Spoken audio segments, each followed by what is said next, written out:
Hello.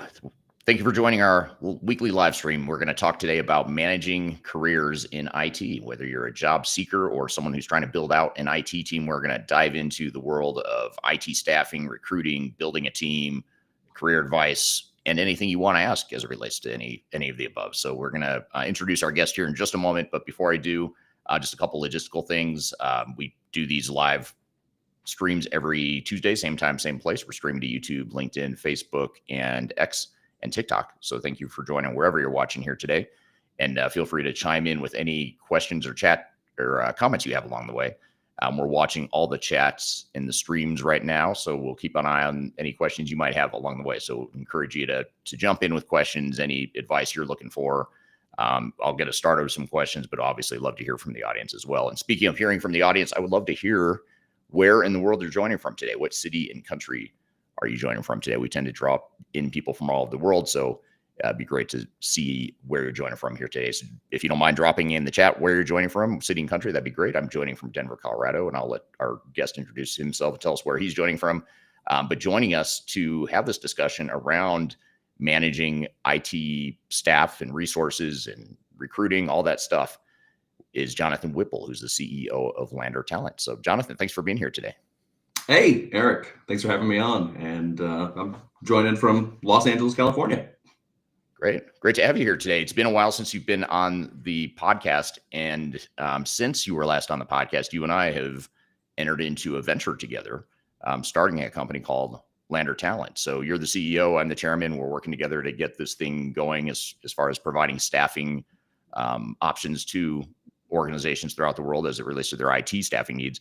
But tell us to start, if you don't mind, maybe actually start with your background, and then I want to get into why Lander Talent. Why did we decide to do that? So let's start with your background, because it's pretty unique and different than most staffing people I know. Yeah, of course. So I started in entertainment. That's my background. I cast hundreds, maybe thousands of hours of television for every network and streaming company that you could think of. So I came from this world of finding the right fit for the right role. Sometimes that's a contestant who went on to win $1 million. Sometimes that's helping a former pop star become a TV host, and it's something that I loved and something that I was great at. And as I aged, I wanted to get into something new, and staffing felt very similar. It felt like, okay, this is a natural progression. Let me go find the right people for the right role at big old companies. And so that's what I've been doing for the last better part of this decade. So interesting. So yeah. It seems like, correct me if I'm wrong, or maybe you can fill in the gaps here. But yeah. It seems like if I'm thinking of what that must be like, having worked in Hollywood and doing casting and then moving into recruiting, it seems like you would have a unique sixth sense around the intangible feel or, cultural fit, things like that maybe don't show up on a resume. Is that true? Because it seems like when you're casting, it's not about credentials necessarily, although I imagine that's part of it. But it seems like a big part of that would just be, does this feel right? Does this feel like a good fit with our audience or what we're trying to produce here? Yeah, I think that's a little bit of an unfair advantage. If you come from a world where you've had 10,000 hours of interviews, it does make it a little bit easier to spot talent, or a lot easier. And it is there is so much about the feeling, like you mentioned, like what makes somebody a good fit, because the talent is a given. Ideally, if you're applying for a role, you and everyone else applying for the role has the skills. So it's what are those things that differentiate you from the competition? What makes you a good fit? And what is this company, or what is, in my past life, what is this show? What does it really need? Right. So you've been in the recruiting space now for what has been about 5 years? Was it right during COVID, right? Was when I think you were telling me you first got into it. And that was probably a good time to make a switch from television or entertainment at a time when it was probably hard to do your job with casting and whatnot. But so you've been doing this 5 years now. Why Lander Talent? Like, what made you decide, and why do you think Lander Talent fills such a unique need in the IT staffing space? I think IT staffing it's noisy. It's transactional. I'm sure anybody who is a hiring manager who's watching this right now can just go ahead and search their inbox, and there's a just checking in message that they get every 16 hours from recruiters, and it's cold, it's transactional. You don't have it's not authentic, it's not built with candidates in mind, it's not built with hiring managers in mind. And I think really what we saw is an opportunity to build a better experience, build something that people want to be a part of, build, hopefully a movement of people who are aligned and get everything about what we're doing and everything about what needs to be done in terms of mission. So I think really building something with heart, with people at the core, and focusing on that experience and making the experience better for both sides is really, I think, the heart of a lot of the conversations you and I have had. Yeah. Yeah. Yeah. And it seems like, the transactional aspect is an important, nuance that I know we're trying to overcome. And you've also done a really nice job of providing a lot of value, even since before we started Lander Talent. I mean, this is how you and I met, was through social media on LinkedIn. I started Mhm. following you probably, I don't know, year and a half ago, maybe. And Yeah. that's how we got connected. But one thing that's really unique about you that I don't see other recruiters doing is you're out there giving constant advice and direction to people that are looking to build their careers, whether it's in IT or not. I mean, the stuff you put out there is relevant to any field, really. So tell us about that. How did you get into the whole content creation? You've become somewhat of a LinkedIn guru. You've amassed a huge following in a very short period of time. And I think I've told you before, I've never seen anyone that's grown their audience so quickly, and it continues to grow very quickly. So what is it? How did you get into that aspect of your career? So I was working with a company, and essentially everyone was like, "Hey, let's do this. Let's get on board. Let's put it out there. I think that this is the future." Like, we discovered the secret to business in the 2020s is social media, which I guess has been the secret to things for quite some time. So like, not necessarily ahead of the curve, but for LinkedIn, I think it feels like kind of like an early move, and everybody that I worked with at the time did not stick with it, which I did. I just ran with this thing. And Eric, I think we've had plenty of conversations about this. I was off social media, like, altogether, not using it. I wasn't even really using LinkedIn much, and I don't know, like, I just ran with it. Like, I got excited. I noticed people weren't providing the value that I thought candidates deserved, and I was like, okay, I'll just tell it like it is. Like, what would I need to know if I was getting what do I wish I had when I moved into staffing from producing television? And that's really where I started. Like, how could I have been better in interviews? How could I promote myself, or get promoted faster? How could I move through my career more strategically? What do I need to be asking people? What mindsets do I need to have? And so I just wrote to, me in my 30s. I was like, or me in my 20s. I was like, here's what I wish I could give you, kid. And I I think it struck a chord, at least for some folks. So thanks to everybody Yeah. who follows and comments, and I'm so flattered that it grows every day. Yeah. Yeah, it's right around 35,000 followers, and I just pulled up your LinkedIn page here, and just to give the audience some, just some context of the types of things you post. I mean, just today you posted something about 7 resume mistakes costing you credibility, which I think everyone wants to know about, how to improve the way they position themselves and market themselves to recruiters.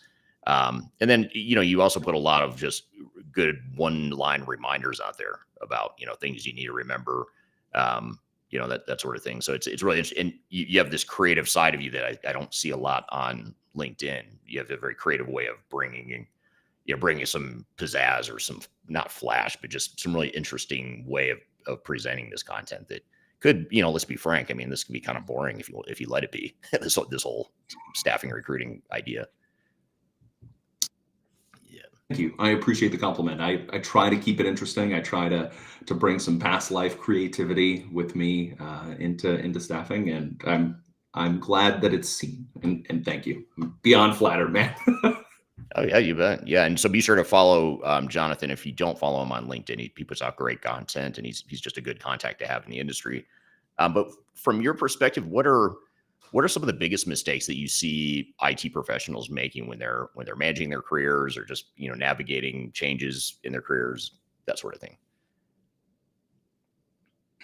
A big one is there's no operating thesis. Like, what is it that I solve? What is the thing that I tackle? What is the thing that I do? Like, really, using recursive thinking and getting to the most specific example that you can, and starting from that place is really important. I think that coupled with proof is really important, and it's not that people don't have proof that they're great in their career, but it's not always reflected in a resume. And I think so many resumes look and sound the same and have for the 20 plus years that I've been working. It's a lot of, I managed this, I oversaw this. Bring every single thing, every one of those things that you manage, everything that you oversee, everything that you are responsible for should have a number and tie to metrics and direct proof, and talk about the actual impact that you've made. And then I think a third one, if I had to add, would be role drift. Like, really just kind of saying yes to everything inside of the role that you're in, or saying yes to every role that comes along. If you're a contractor and you're looking for the next opportunity. I guess it's most people move roles because it's time, not necessarily because this is or maybe it's 50-50, but whether you're moving for out of necessity, or you're moving because you need to make your next leap, don't just accept the first thing unless it's really great and it's what you want to do. Don't drift into something that this feels right, but does it come back to that thesis, to that important, this is what I solved, this is what I'm great at, here's all the proof, what's the next logical step, what's the next step available? Yeah, it's almost like you're painting a picture of what it would look like to work with you. Is that You is that got what it. you're getting at? I Yeah, mean, I because mean, I couldn't have said it better. Yeah. you're not just saying You should be in this industry. You should be in staffing. that's a good idea. We should start a company together. Let's do it, dude. Let's do it. Yeah. That's funny. So with that in mind, then how do job seekers, how can they stand out better? What are some of or speaking of specifics, do you have, without mentioning names, do you have candidates that you or examples of what a candidate has done in the past to really stand out and really, make a difference and differentiate themselves? Yeah, I was chatting with a product manager last week, and just kind of going through. I said project manager, and it was like 3 times that they kept kind of telling me all these times that they'd like really reduced risk, like really like, here are these things that I nailed, right? And I think that's what you have to get to. Like, what are times that you've reduced risk? What have you done to increase throughput? Like, how have you helped impact decisions? Like, all of those things are really important to share. Know the context of who the buyer is. Is it the head of a PMO? Is it a CIO? Is it a hiring manager? And what do each of those people care about? I guess it's likely that there are a lot of people involved in that process of bringing you into a new company. But where does that stop? Who is the person that you will ultimately answer to, and what are they going to want to see?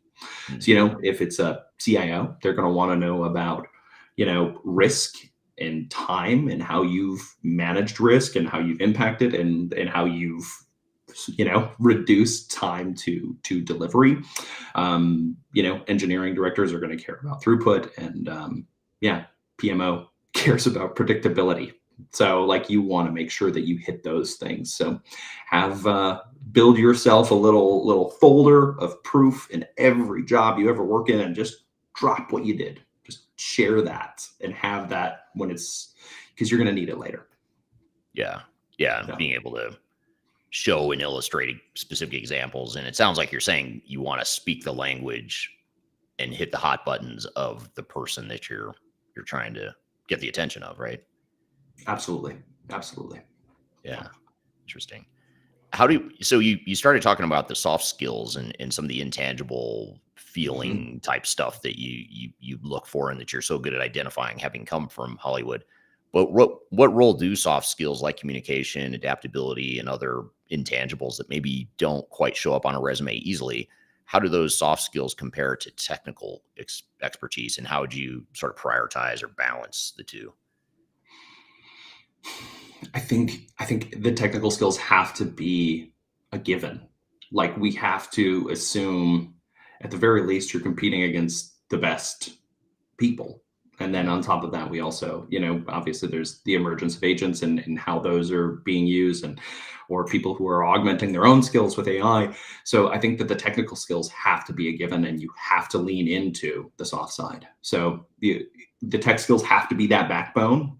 They I keep saying have to, but they have to be there.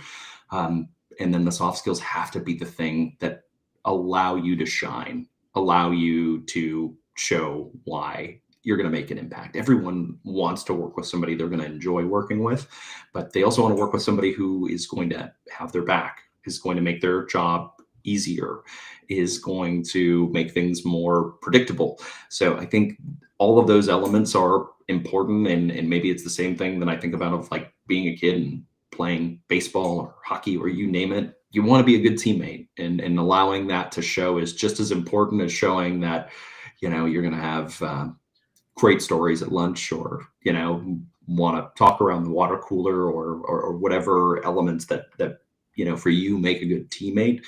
um, make people's jobs easier, be pleasant to work with, be the kind person. Yeah, yeah. Is there a way, if I'm a candidate and I'm trying to get your attention as either a recruiter and or a hiring manager, is there a way I can shine through in that way on a resume? Like, how do I get your attention in the first place? If I can get in front of you, sure, I can, I can have a conversation with you. We can build a connection and a relationship, and you can see my value. But if I can't get your attention or even get a conversation with you, how do you overcome that piece of it? Because it seems like resumes are so, to use your point or your word earlier, it's very cold. Either you hit the checklist of the things I'm looking for on paper, or you don't. And if you don't, I'm moving on. I don't care about cultural fit or soft skills at that point. How do I overcome that dynamic of, as a job seeker? It's tricky. That's really hard. I don't want to say it's impossible to make that happen on a resume, but the executive summary, like everything that you're sharing above your experience that is introducing you, that's your chance. That's where you have to allow that to shine. And I've seen very few actually thread that needle and make a resume interesting. So if that's the area that you want to make interesting, you have to study copywriting. You have to get into the nitty gritty and nerd out and go make the most of every single word and every single sentence.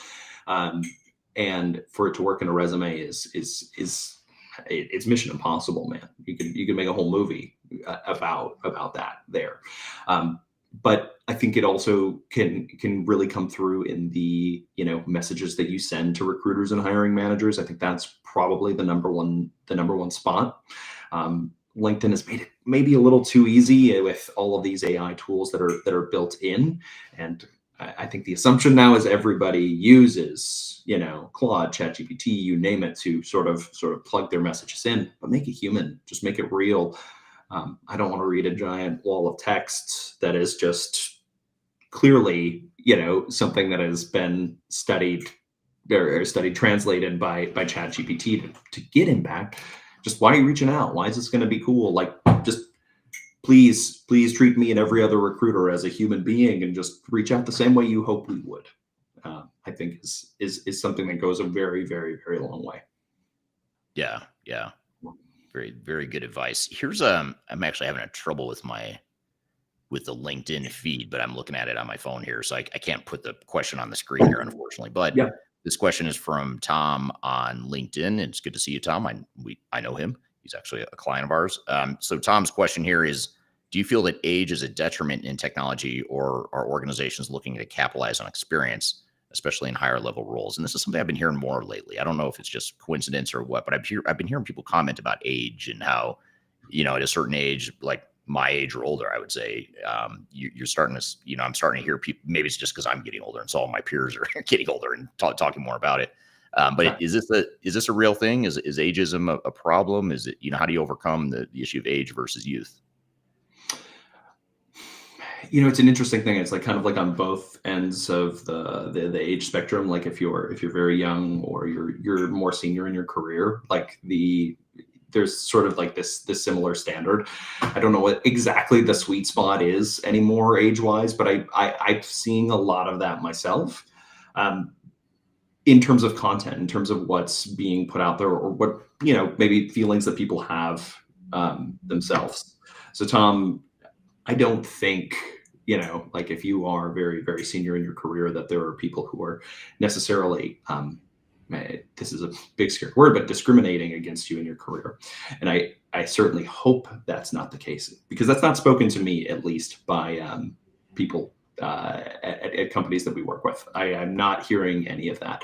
I do think experience is always, always an advantage. That battle tested candidate always is somebody that I have in the mix for anything that I'm working on. So yeah, I think that there is, in terms of the content that I'm seeing, I'm like, okay, what am I? Maybe there's something that I'm missing, but in the conversations that I'm having day to day in business, no, I'm not seeing that. Yeah, yeah, that's good.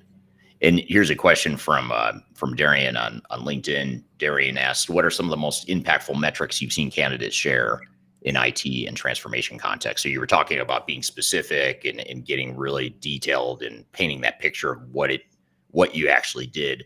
And I know a lot of your recruiting background over the last few years has been in SAP and ERP in Yep. particular.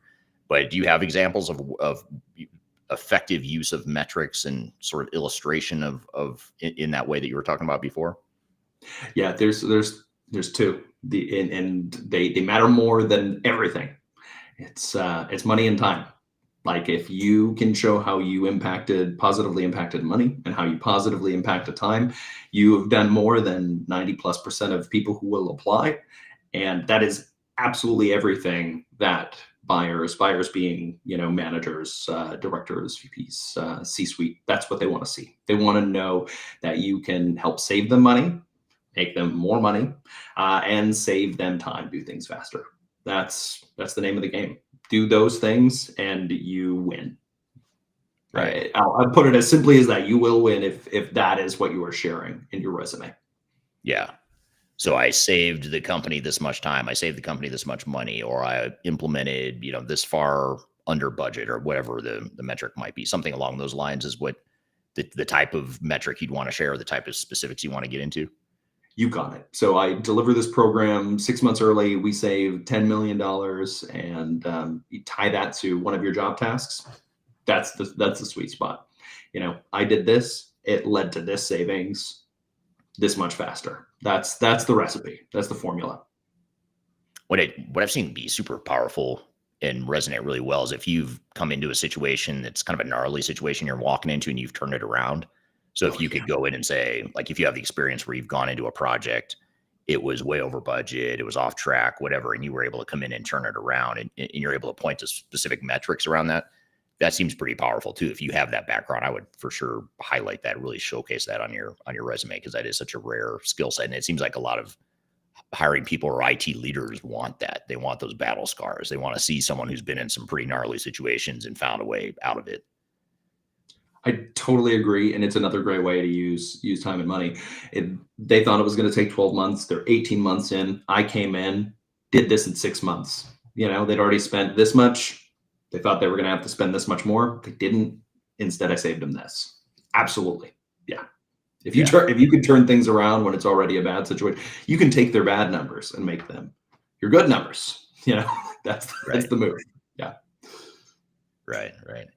yeah, Makes sense. So what about AI? How should IT professionals be thinking about AI? I know you talked about AI can be used to write resumes, but that's inhuman. You want to make sure you don't yeah. lose the humanity of your resume and the content you're creating. But what about just your career in general as it relates to AI? How do you future proof your career if there is such a thing? But how do you address AI either as far as a skill you might have or how you might use AI in your job? What have you seen work there? Uh, don't don't fight the tool. Like that's I think the most important thing. Is weird as it is to say years into us having AI. If you're using it right now, you're ahead of ahead of the curve. I kind of like always use my parents as the benchmark of like how much they're using it. My dad's using it a bit. My mom's not using it at all, and so I know that you're ahead of a ton of people, but that doesn't necessarily apply to your career specifically. Um, I think large scale AI programs inside of huge companies are not as powerful right now as you as an individual user using AI in your job that is specific to you. If you are allowed to do that, right? Like every company and is different in terms of what is allowed. If you are allowed to use AI in your job, you should be using it to do absolutely everything you can to make things easier, to make your decision process more linear, more rapid, and to enhance everything that you do. Because it's going to make you understand tools more deeply as they become more advanced and as you have more opportunities for those things to grow. And ideally, as your company or companies that you work at the future start bringing on tools, you can help advise and guide those tools because I think we're all looking at the future of what work looks like differently. We don't know. So if you can impact the decision of the tools, you know how to use those tools to grow in your career and make your job and other jobs easier. It makes you far more valuable than just the person who completes the task Yeah. that is in front of you. Yeah.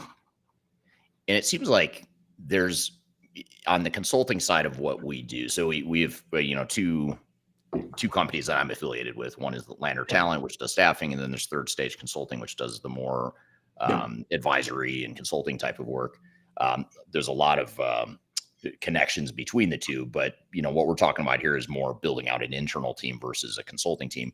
But one thing we're seeing on the consulting side of what we do is that even the more forward-thinking organizations right now, where we're advising them on AI strategy, because that's a big offering for us right now. We have 3 clients in particular where they're not looking at ERP, they're not looking at your traditional tech upgrade. They're looking for just AI strategy to help us figure out how to use AI in our organizations. And even these forward-thinking organizations are just barely getting started. Like they're barely scratching the surface. They barely understand how this technology could possibly affect them. So if you can show that on your resume, I would think that's going to be a pretty powerful differentiator to say, okay, this is, is this just hype? Because there is a lot of hype around AI, but this person actually, I see how they actually used it and they're giving me examples of how they use it to do their jobs better. It seems like that'd be something you'd want to highlight, on your resume. Is that true?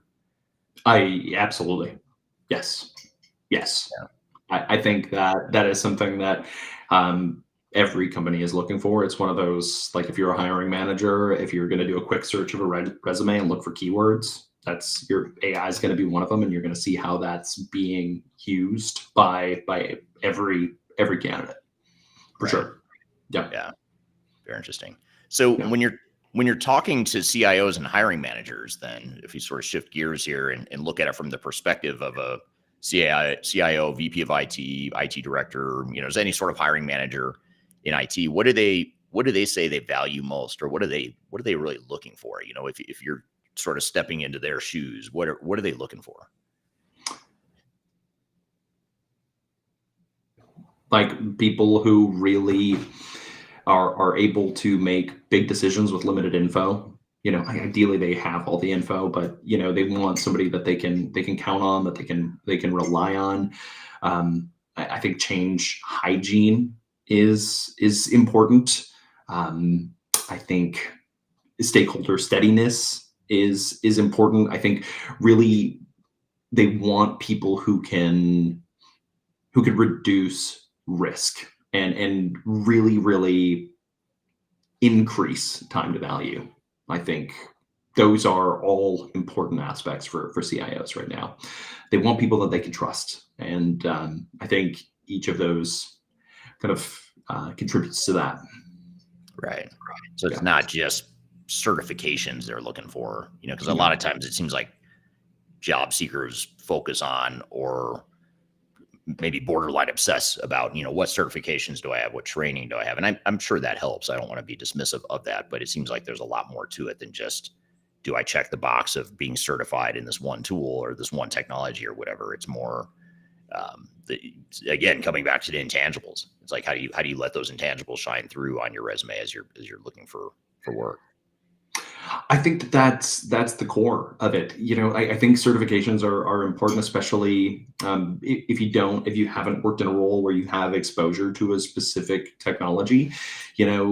I certainly would have anxiety if I were going into a role and I didn't, I'm like, okay, this is the next step in my career, and there is this brand new technology, and I have not used it, but I have gotten certified in it, and I've used it in a sandbox environment. I try every way that I could to showcase that myself, so I get the importance there. But kind of going back to Tom and Tom's question about experience and being battle tested,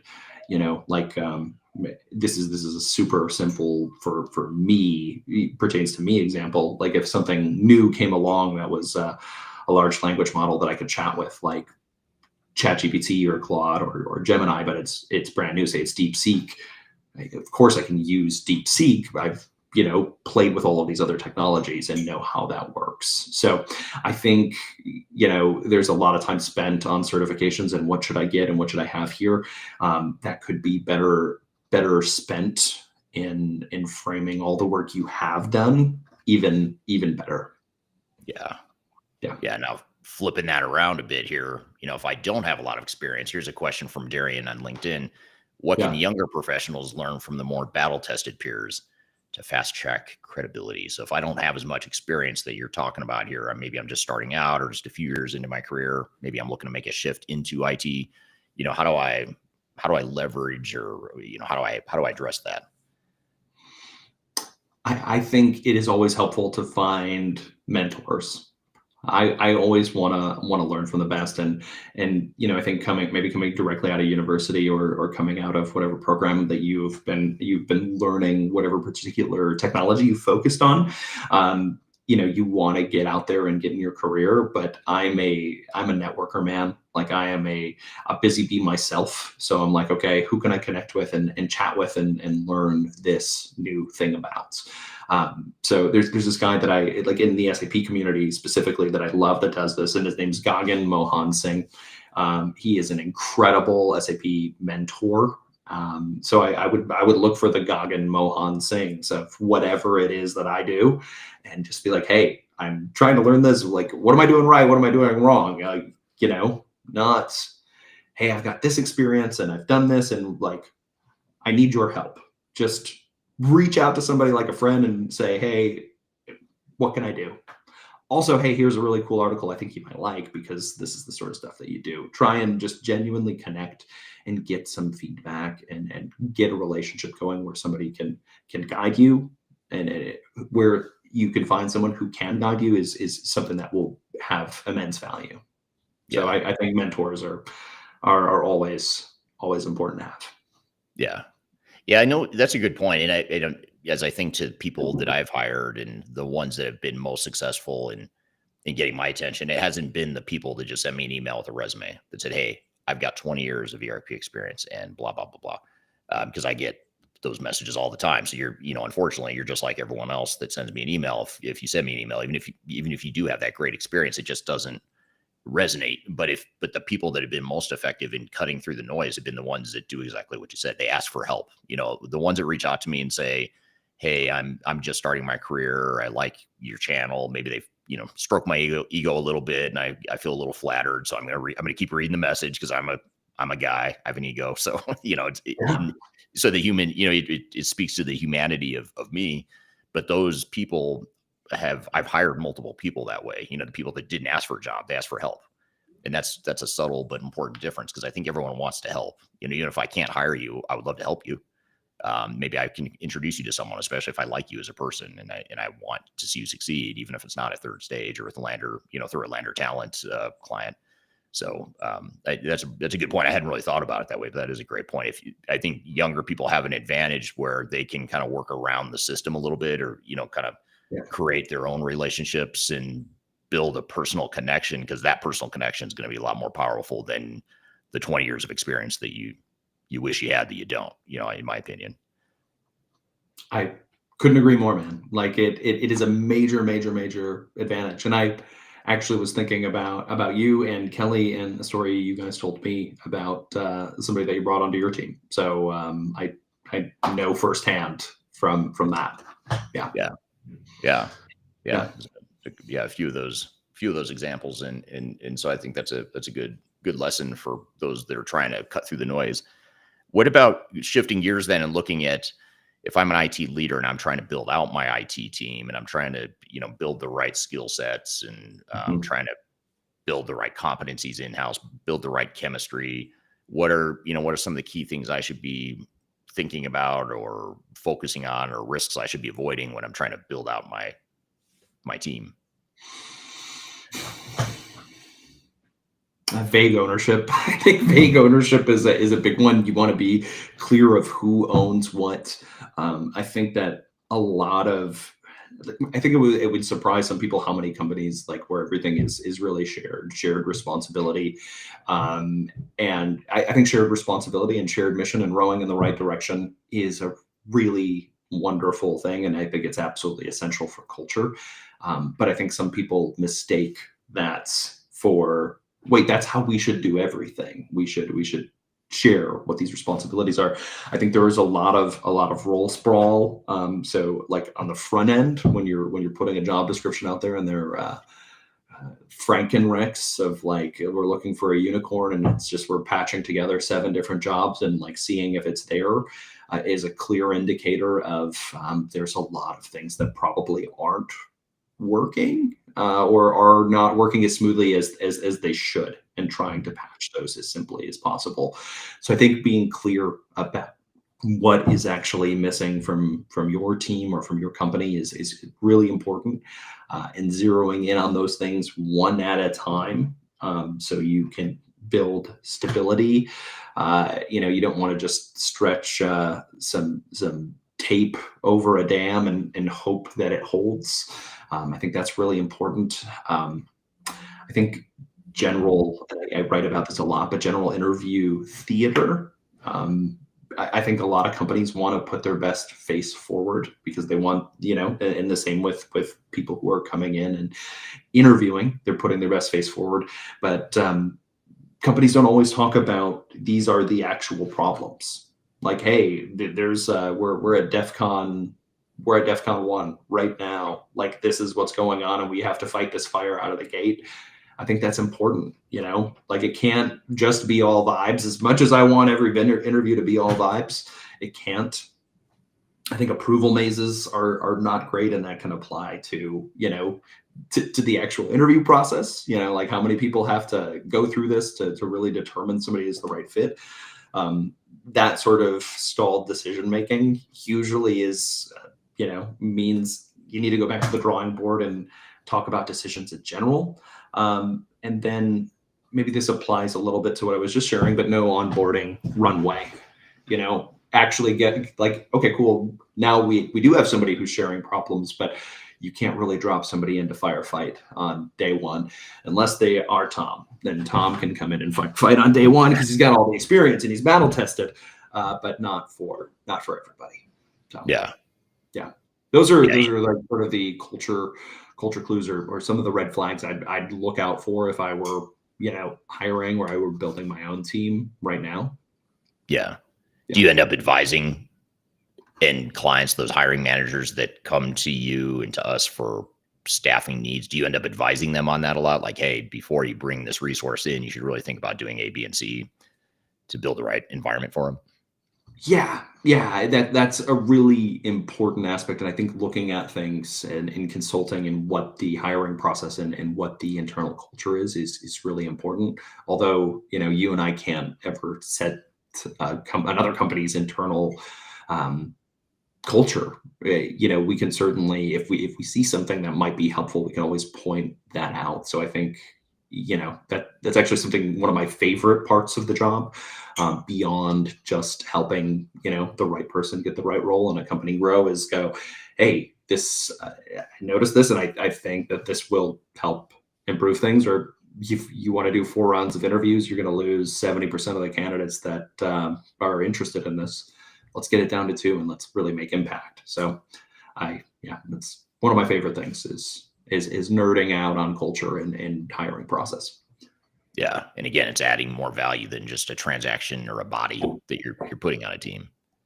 Yeah, yeah, and I think a lot of people look at staffing as that, is like, hey, we're just gonna, the term. This is somehow a new term for me, but body shop, just like sending people over. I'm trying to remember who this was that said that to me. Like, oh, are you guys just like a body shop? And I was like, what? Because that's my dad's career, is he owned body shops.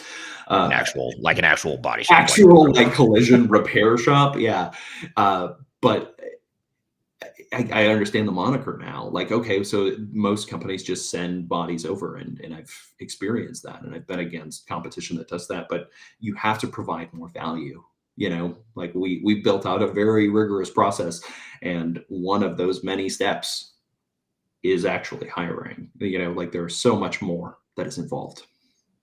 Yeah. Yeah. And me being, coming from the consulting side of things, just my whole career, I see and appreciate the value of a team-based consulting approach and whatnot. And so, I sort of have that biased lens that I view things through. And that was actually one of the reasons why, one of the reasons it took me so long to figure out a way to dabble or to get into staffing, was because I didn't want to create a body shop.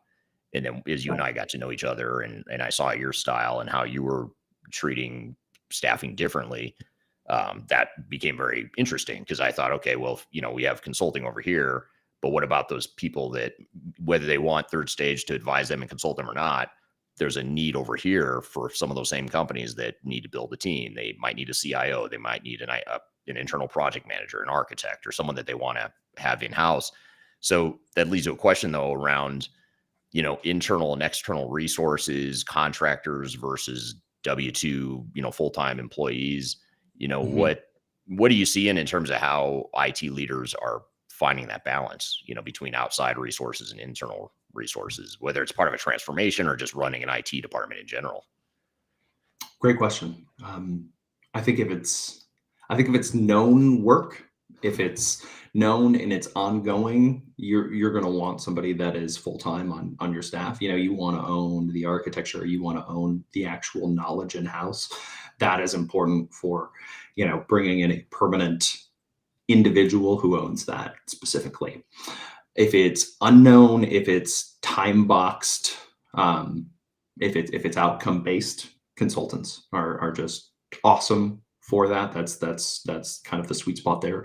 And then when you're talking about capacity spikes, if you're talking about specialized skills, that are needed, maybe not indefinitely, that's where you want contractors. So I think if you look at the kind of a general guide, I have already said this, but own your architecture, own the knowledge in house, require that artifacts be handed off, docs, run books, you name it, and set the exit criteria, like for consultants, for contractors, at the kickoff. I think those are what I would look at myself. Yeah. Yeah. Yeah. And one of the unhealthy dynamics in the IT space that we're trying to overcome Yeah. with lender talent is the fact that, over on the consulting side at third stage, we could be doing the best job we could possibly do. But if that client doesn't have the right internal team to support the project, it's like our work is in vain. Yeah, we did great work, but the project still wasn't successful because the client didn't have the right resources. They didn't have ownership of the project. And what happens a lot of times is this sort of learned helplessness to outsource things to consultants, whether it's us, and or what's even more common is you outsource it to like a system integrator. If I'm implementing SAP, I go find the SAP system integrator and I just let them handle the stuff they're good at, which just some degree you need that outside perspective because you probably don't have it in-house. But to the extent you can build that team in-house and build more ownership and upskill your own team, whether it's through contractors or full-time employees, permanent placements, I feel like that piece has been missing. And that's something that we're hoping to address with Lander. And again, whether or not it's a third stage client or not, doesn't matter with Lander, because we just want to help teams build the right resources and the right team out there. But it seems like that ownership is a really important, speaking of outcomes, we're not placing bodies, we're not placing skills, we're creating a situation where clients are taking ownership and accountability for their own IT departments and their own digital transformations. Absolutely. And I will say this example again because I like it, but I said it the last time we chatted. Like, if you have an air conditioning, if you have the HVAC company come out and install air conditioning in your house, you don't want to call them every single time that you want to change the thermostat.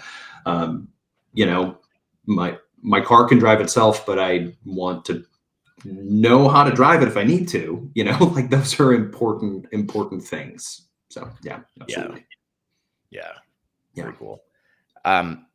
What's the most overlooked factor in your experience that makes IT teams successful? What's that secret sauce of a high performing team? And we host our annual Digital Stratosphere conference, and I've seen you present on this topic of how to build a dream team, and comparing it, likening it to sports. In sports, that's a big deal. To win, you've got to create this chemistry. It's not just about the stats of the individual players, it's how that team comes together. What is it in IT that creates that secret sauce, that cohesion, that winning team, if you will, within an IT department? For me, and this is the softest, like almost mushy soft of it's mushy soft of soft skills. Empathy, I think, wins the day always in every single team that I've ever been a part of. And I've played sports my entire life, from childhood to adult dodgeball, which is something that was a big part of my life for a long time. But it's important to really, to understand the people that you're with and feel that and empathize with them. And I think if you start there, everything else is much easier. But a real definition of done is important.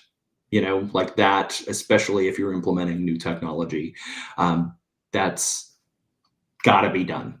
Done has to be done, and you have to know what done is. That's a lot of done that I said there. But then the real work can start. Then you can actually harness and use the technology. You want to get past done. I think also decision logs are very important. Not just what has been done, but why these things were chosen. You want to be able to look back and reflect on those things.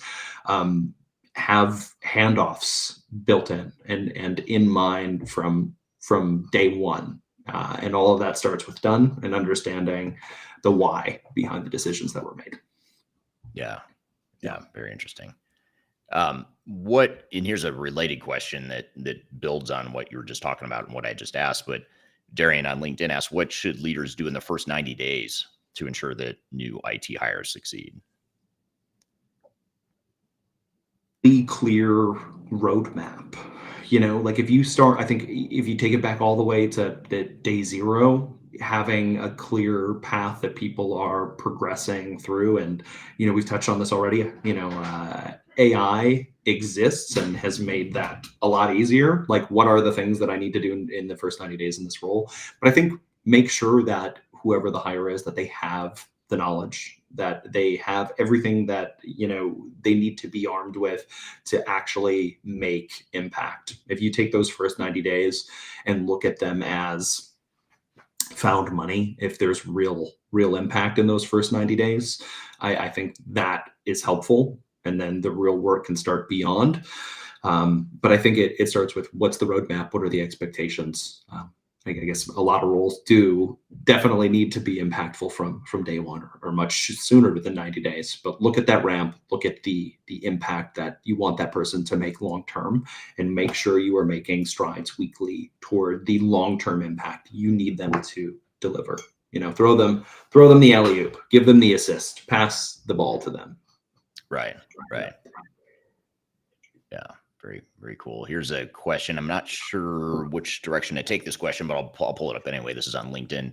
Yeah. This is from Sanjay. Sanjay says, can you discuss a time when you had to make a difficult decision regarding technology investments? And and maybe I'll reframe this a little bit around, you know, when it comes to technology investments or technology projects, you know, how important is that in highlighting that on you know, either in terms of when you're looking for a resource, making sure they have that relevant experience for the type of technology you're deploying or investing in, or if you're a job seeker, how much do you want to emphasize specific tools and technologies like that that you've made investments in over time? How important is that piece of it? Question. So the way you've reframed that is like, how important is it to highlight a technology that you've worked with if the company is using that technology? Is that the way we're looking at it? Yeah, Sorry. yeah, Okay. Okay. yeah, I mean, lean into it. If they're using it, if they're using that technology, lean into that. Very, very simply. You know, like if you've been using S4 HANA for the last few years, and the new role you're getting into is an S4 HANA implementation, highlight that all day. Because to go back to Sanjay, you know, it probably was a difficult decision to decide on who is going to, you know, who's your ERP. So lean into that technology so they know that they are making the right decision with somebody who has experience with that specifically, if you do have that. Yeah. right, right. Yeah, and again, that shouldn't be the only thing you focus on, but that gets their attention and it obviously gets you past that first filtering stage, because a lot of this, you know, I think maybe it's worth noting, you know, a lot of times recruiting managers or people that are hiring, for example, you to come find the right resource for them, you know, Mhm. you only have a couple seconds to get the attention of them. You know, if it, and again, back to that transactional cold side of recruiting that can be there, it can be cold in that, you know, hiring managers just want to see S4 HANA. If I don't see S4 HANA on a resume and I'm implementing S4 HANA, then I don't care that you implemented Microsoft or Oracle or whatever. I think it's unfortunate because a lot of times you overlook really good candidates that might actually be a better fit culturally. Maybe it's good that they have an outside different perspective. Sometimes it helps to have experience with multiple tools because it gives you just a different way of thinking about these projects. But you have to get the hiring manager's attention, and if you can highlight those technical skills, then that's going to help you get past that first test, if you will. Absolutely. Very cool. So how should when organizations think about their approach to recruiting and retaining talent in today's market, what are they doing wrong? Like, what are some things that organizations need to do to rethink their approach to recruiting and retention of talent? It makes the does not. I want to be careful about how I say this. Companies don't make the best job descriptions. They don't write the best job ads, and it's that double-edged sword of AI. It's okay, cool. Now I can outsource this part of the job that I really don't like to AI, but it then is this like very long, verbose, loquacious, and I'm intentionally using wordy words because that's how these job descriptions are starting to look. They're very long, they're very bloated, and they don't feel like they speak to a person directly. So I think getting to the humanity of what it is, writing a job description as simply as you can so it can be understood by everybody. And it's not that you have to write things simply so you need to write things simply so it's easy to read, not to rule out whether or not somebody understands the big language that you're using. So um, I think having clear career ladders is another one that's really important. You want to show paths. You want to give an idea of the mentors that people will have access to. You want to be able to show fast track stories of, you know, we hired somebody for this and, you know, they ended up taking off. They went into an entirely different direction. So I think you want to highlight and have in mind linear growth, but you want to also have examples of nonlinear growth, because there are a lot of people who are just achievers who go, okay, cool. So in a year, I can maybe move up slightly and then another year slightly. But for somebody like me that just wants to go out and run and do whatever it is I can and achieve, I want to, you know, if I were joining a new company, I would want somebody to be like, you can go as far as you want, just do the thing. Just show us and add value and find where you can do this. I think scorecards also are important, and those apply in the interview process and how you're going to score things, but also scorecards and how people are making an impact day to day in their roles are important. I am, as always, as we always chat about, like very focused on the soft skill sides, but I do like to make sure that that's measured with ones and zeros and clear stats that show how people are doing their jobs. So, Right. Right. Now, and then retention also, manager quality, huge, huge, huge, huge, huge, huge, huge, huge. Make sure you've got managers that are leading team first. I think that is beyond important. kind of that mid-level management you're talking, like Yeah. the people that are actually going to you'll be working directly with. You want to make sure that those people are high quality, high caliber. Because I think I've seen you post on LinkedIn something to the effect of I'm paraphrasing, but people don't leave bad jobs; they leave bad managers. I think I've seen you post. Is that Yeah. yeah? It's That's usually not the job they don't like; it's the boss it. they don't like. It's the boss. It's the boss. Very few people look back and remember a job. They remember what it felt like to work there. And all of that comes from who they work for. Yeah, Yeah. yeah. Now, looking ahead to the future, what do you think the field of IT, careers and staffing, both sides of the equation or both sides of the coin? How do you think it looks in a few years? What should we be preparing for? What's your crystal ball telling you as far as where we're headed in terms of staffing, careers, all that stuff? I mean, I'm never going to be the first to say this, but it's AI everywhere. It's AI co-pilots. It's AI, enhancing everything that you do, and that is amazing. My workday starts and ends with that as well. But proof, like that's the other side of that. Making sure your quote unquote portfolio, your resume is chock full of proof is going to be even more important when we all have access to an infinite intelligence to make us look even better at our jobs. The proof that we are good at our jobs is more important than ever, because we can look like we do. Um, Right.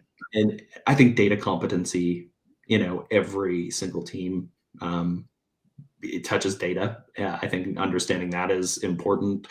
I think, I don't know. I think there's maybe something to platform consolidation. Like we're probably going to start seeing in terms of AI and newer tools, like who is really going to be the breakout in certain areas. But I think AI co-pilots and proof, if I had to like really zero in on two things, make sure you're building proof, and use AI to make your job easier, because that's what you're going to be doing indefinitely until we Yeah. don't have jobs. Sorry, Yeah. I'm Too kidding. soon. I'm kidding. I know. Yeah. There's all the doomsday fortune tellers out there saying that, well, none of us will have jobs at some point in the future, which I don't think is true, but I do think you need to embrace it, whatever you're doing, especially if you are in a corporate white collar job. I mean, you need to be focused on AI, especially the more knowledge based type stuff. But you bring up a good point about the proof, because I think that's really important, because with so many people now presumably using AI to write their resumes and to make it look really good, the ones that do have that differentiating experience and proof, I think that's going to be huge, and AI can't replicate that. It can. It can hallucinate that, but it Yeah. cannot replicate that. Well, that's the other thing too. I was thinking about when you were talking about AI to write resumes. I know I've used AI to respond to RFPs in the past, requests for proposals, or RFIs, requests for information. Yeah. Company reaches out and says, "Hey, we just want to understand more about third stage. Can you share some of your qualifications?" Blah blah blah. So I'll use AI to help write that. But I've noticed that sometimes it'll make stuff up. Like it'll say stuff that's not true. It's not good or bad. It's just like that company is not a client of ours, or we have not done that type of project that it's talking about. But speaking of hallucinations, you do have to be careful that you're not letting AI misrepresent your background. That's the sort of the flip side of this, is you want to make sure you're truthful and not, over exaggerating or whatever. But certainly you want to, the proof you have, you want to for sure highlight that because AI can't do that for you.